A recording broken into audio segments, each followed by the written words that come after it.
ननद की शादी में गंवार और मॉडर्न बहू का पहनावा।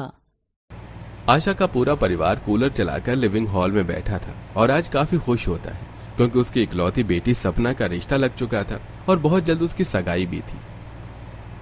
अगले महीने की 10 तारीख को हमारी बेटी की सगाई है। सोच रहा हूँ कि आज ही भैया भाभी को भी फोन कर दूं ताकि वो शहर से जल्द आ जाए क्योंकि सगाई के कुछ ही दिनों बाद शादी की भी डेट डली है। हाँ पापा, आप उन्हें जल्दी से बता दो। मैं तो बहुत खुश हूँ। शहर से बड़ी मम्मी आएंगी और भाभी भी। देख रही है बहू, तेरी ननद अपनी शहरी भाभी के आने से कितना खुश है।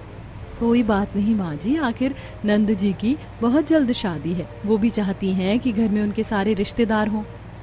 विनोद बिना समय गंवाए अपने बड़े भाई सुरेश को फोन कर देता है।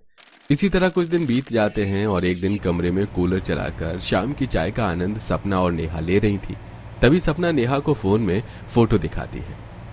भाभी ये देखो, मैंने अपनी सगाई और शादी के लिए कुछ कपड़े देखे हैं फोन में। अच्छे लग रहे हैं ना? अब इसमें मैं क्या ही बताऊं, तुम तो मुझे सारे मॉडर्न कपड़े दिखा रही हो।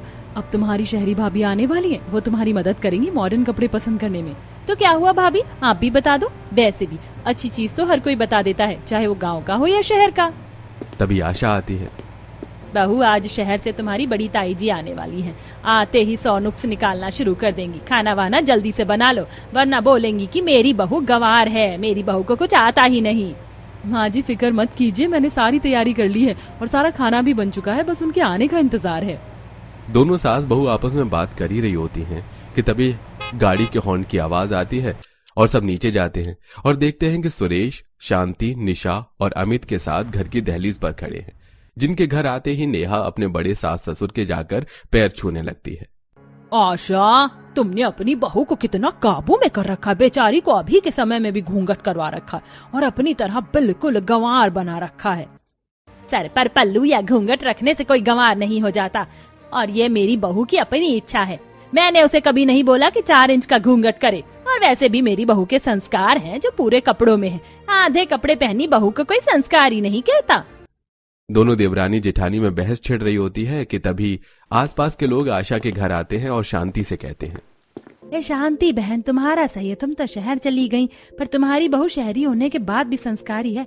वरना शहर में तो मैंने सुना है बहुत छोटे कपड़े पहनती हैं औरतें, पर तुम्हारी बहू तो गांव में साड़ी में आई है। भले सर पर पल्लू नहीं, पर इसकी साड़ी बता रही है कि बहू को गांव के तौर तरीके पता है। वो तो है बहन, मेरी बहू भले ही शहरी है पर मेरी बहुत सुनती है। अरे भाग्यवान, ये सारी बातें दरवाजे पर ही खड़ी खड़ी कर लोगी या अंदर भी चलोगी? सुरेश अपने पूरे परिवार के साथ हॉल में बैठता है और उन्हें पानी देकर आशा अपनी बहू के साथ किचन में जाती है और फिर घर आए मेहमानों के लिए नाश्ते का बंदोबस्त करके नाश्ता करवाती है।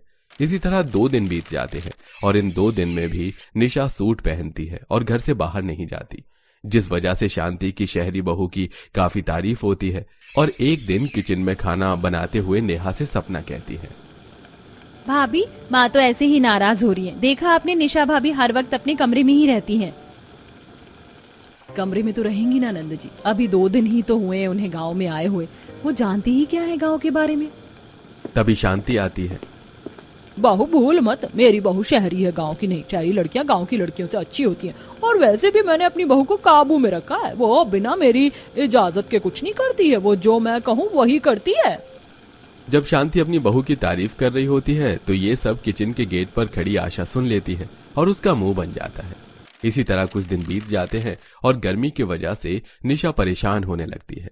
इसीलिए वो दिन के समय हाफ लोअर और ऊपर टी-शर्ट डाल लेती है और अपने पति के साथ बाहर जाने लगती है। तभी लिविंग हॉल में आशा आती है।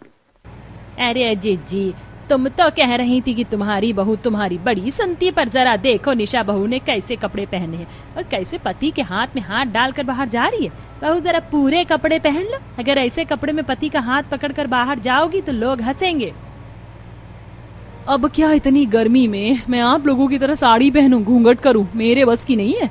और माँ जी ने आज तक मुझ पर रोक टोक नहीं किया, तो आज कैसे कर लेंगी। मैं शहर में भी ऐसे ही कपड़े पहनती थी और यहाँ भी ऐसे ही पहनूंगी, और पति का हाथ पकड़ के चलने में आखिर दिक्कत क्या है। तभी सोफे पर बैठकर कूलर की हवा में अखबार पढ़ रहा विनोद कहता है, बहू, अपने पति का हाथ पकड़ने में कोई दिक्कत नहीं है, पर यह गांव है, बस इसलिए तुम्हारी काकी ऐसा बोल रही है। कोई बात नहीं निशा, अगर घर वाले इतना कह रहे हैं तो तुम फुल ट्राउजर डाल लो, वैसे भी बाहर इतनी गर्मी नहीं लगेगी। अमित के कहने पर निशा फुल ट्राउजर पहन कर आती है और वो दोनों शाम में सैर करने के लिए निकलते हैं।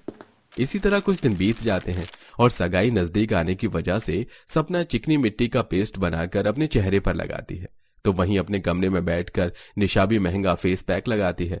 और जैसे ही उसे बुलाने नेहा उसके कमरे में जाती है तो वो निशा को देखकर डर जाती है। माँ जी, पापा जी, रवि, सब जल्दी यहाँ, ये देखिए जेठानी जी के कमरे में भूत है। व्हाट नॉनसेंस, ये क्या गंवारपना है। मैंने अपने चेहरे पर फेस मास्क लगाया है। तुम गांव के लोग कितने बेवकूफ और डरपोक होते हो कि भूत और फेस मास्क के बीच का फर्क भी नहीं जानते। सपना की सगाई नजदीक आ रही है, अब ऐसे में मुझे अपने फेस की केयर तो करनी ही पड़ेगी ना।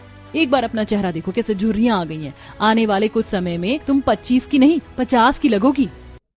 नेहा की आवाज सुनकर सभी घर वाले घर में आते हैं। निशा भाभी, आप बेकार ही नाराज हो रही हैं। आज से पहले नेहा ने कभी किसी को फेस मास्क लगाते नहीं देखा, इसलिए वो डर गई होगी। आप दोनों भी क्या बातें लेकर बैठ गई हैं। मुझे शॉपिंग करने के लिए जाना था। निशा भाभी, मैं चाहती हूँ कि आप भी मेरे साथ चलो। आखिर अगले हफ्ते मेरी सगाई है, आपको भी तो कुछ शॉपिंग करनी होगी।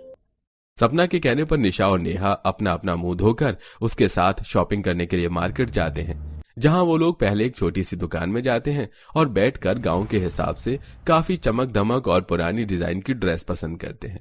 तभी नेहा एक लाल लहंगा उठाकर नंद को दिखाती है। इसका लाल कलर बड़ा अच्छा लग रहा है और देखो कितना चमक रहा है, तुम पर बहुत अच्छा लगेगा। जैसे खुद गवार हो वैसे ही नंद को भी बनाना चाहती हो।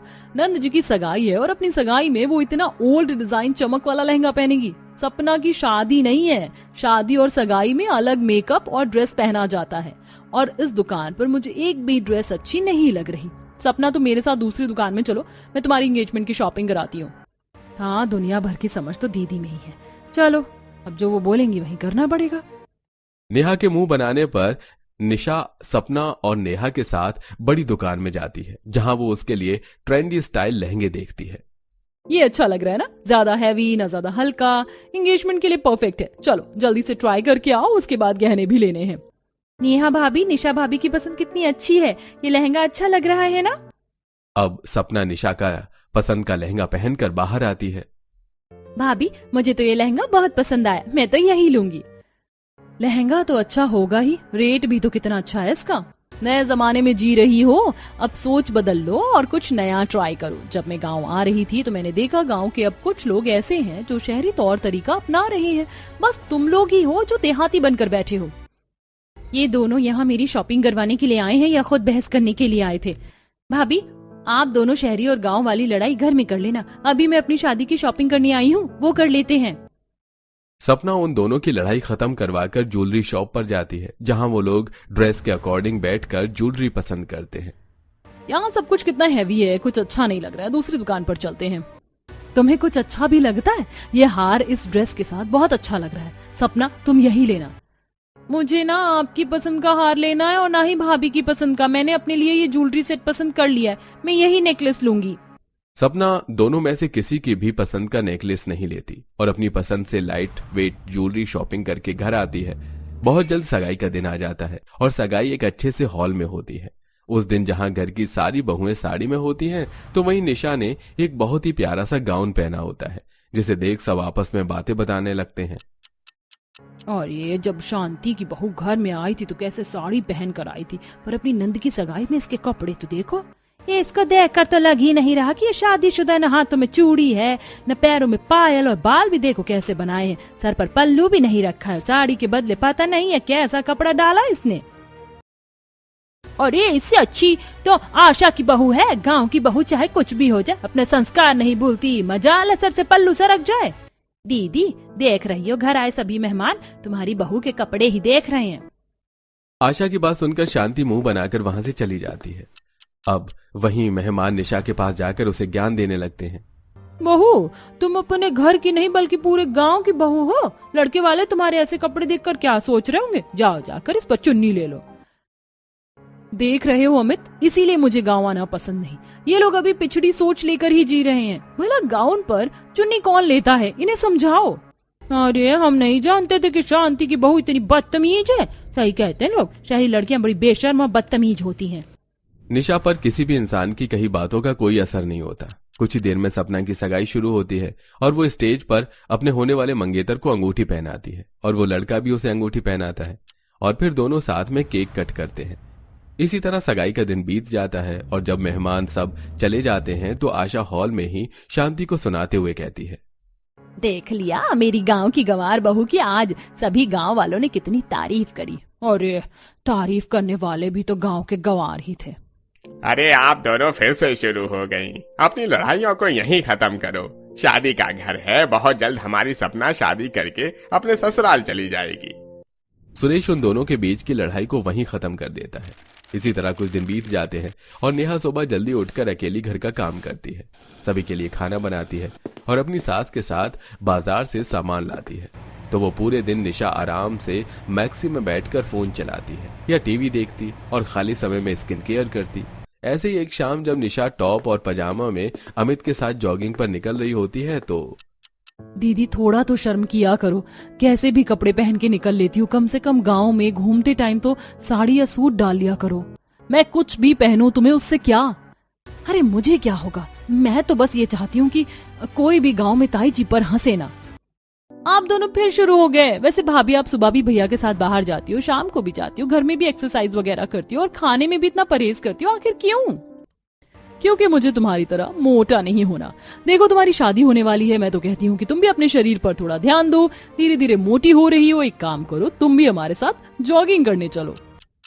निशा के एक बार कहने पर सपना अपने भैया भाभी के साथ चली जाती है। सपना का झुकाव निशा की तरफ देखकर नेहा को काफी बुरा लगता है। इसी तरह कुछ दिन बीतते हैं और अब सपना ज्यादा समय निशा के साथ बिताती है। ऐसे ही एक दिन घर का हर सदस्य शादी के लिए पैसे जोड़ रहा होता है। घर में घर सजाने के लिए फूल, बर्तन, लाइट आदि मंगवाई जा रही होती है। वहीं सोफे पर बैठकर मर्दों द्वारा पैसों का हिसाब किया जाता है और जब निशा देखती है कि अमित अलमारी से पैसे निकाल रहा है शादी में देने के लिए तो वो उसे रोकती है। माँ जी आप अपने बेटे को समझाओ, उनकी सगी बहन नहीं है जो इतना पैसा लुटा रहे हैं। शहर में उधार दिया जाता है, मुफ्त में पैसे नहीं बांटे जाते हैं। पर बहू सपना भी मेरी बेटी जैसी है। यहाँ सिर्फ घर के लोग अपने नहीं होते बल्कि आसपास के लोग भी अपने होते हैं। निशा ये गांव के लोग हैं इसलिए तुम इनसिक्योर होती हो, पर एक बार तुम उनके साथ रहोगी तो तुम्हें भी अच्छा लगेगा। इतना बोल अमित पैसे लेकर बाहर चला जाता है और निशा का मुंह बन जाता है। अगले दिन सपना शांति के कमरे में जाकर उससे कहती है, जो बेड पर लेटकर फोन चला रही थी, ताई जी मैं भैया माँ शॉपिंग करने के लिए जा रहे हैं। शादी का दिन नजदीक आ रहे हैं ना, तो सोचा कि हल्दी और मेहंदी के साथ बाकी की चीज की भी शॉपिंग कर ली जाए। तेरी भाभी आज कहीं नहीं जाएगी, उसकी तबीयत ठीक नहीं है। तभी निशा आती है। आपसे किसने कहा माँ जी मेरी तबीयत ठीक नहीं है? मेरी तबीयत बिल्कुल ठीक है और मैं सिर्फ अपनी सुनती हूँ ना कि किसी और की। चलो सपना। जोड़ को तो तोड़ मिल ही जाता है दीदी, आपसे तो अच्छी मेरी बहू है, भले ही गांव की है। निशा अपनी सास को गलत साबित कर उनके साथ आशा को भी लेकर शॉपिंग करने के लिए चली जाती है। जहां वो अपने लिए प्लाजो, क्रॉप टॉप और शर्ट लेती है तो वहीं नेहा अपनी सास के साथ साड़ी लेती है। अरे हल्दी में क्या महंगे कपड़े पहनना, हल्दी के लिए पीली साड़ी ली जाती है और ये साड़ी अच्छी लग रही तो यही ले ले। आप लोग क्यों बेचारी को उसकी शादी में जोकर बनाना चाहते हो? ठीक है कि जो हल्दी की रस्म करो वो साड़ी में हो जाए, पर उसके बाद सपना तुम हल्दी के लिए दूसरी ड्रेस पहनना। तुम्हारे फोटोशूट भी तो होना है, शादी को एंजॉय किया जाता है ना कि बोर बनाया जाता है। सपना मैं तुम्हारी हल्दी और मेहंदी के लिए कपड़े लूंगी और जैसा मैं कहूंगी वैसा ही करना, फिर देखना तुम्हें अपनी शादी में कितना मजा आएगा। निशा सपना को हल्दी और मेहंदी की अलग से ड्रेस दिलवाती है। देखते ही देखते हल्दी का दिन आ जाता है और सबसे पहले निशा तैयार होकर बाहर आती है तो वहीं बेचारी घर के कामों में नेहा लगी रह जाती है और घर में बैठे मेहमानों को चाय देती है। ये लीजिए आंटी जी चाय, खाना भी बन गया है। एक बार दुल्हन को हल्दी लग जाए उसके बाद खाना शुरू हो जाएगा। बहू जरा फूल वाले को फोन करना, अब तक वो आया नहीं है, घर कब सजेगा। और ये नेहा बहू हम भी तेरे घर के मेहमान बन के आए, जरा हमें भी तो चाय नाश्ता पूछ ले। बहन जरा नेहा बहू को देखो, ऐसा लग रहा है बेचारी ने सुबह से पानी तक नहीं पिया, घर के कामों में कितना भाग दौड़ कर रही है। और एक उस शहरी बहू को देखो जो रस्में शुरू होने से पहले छम्मक छल्लो बनकर कैसे फोटो खिंचवा रही है। घर आए लोगों की बात सुनकर भी निशा को कोई फर्क नहीं पड़ता। तो वहीं शांति की नजरें शर्म से झुक जाती हैं, पर निशा को कोई फर्क नहीं पड़ता।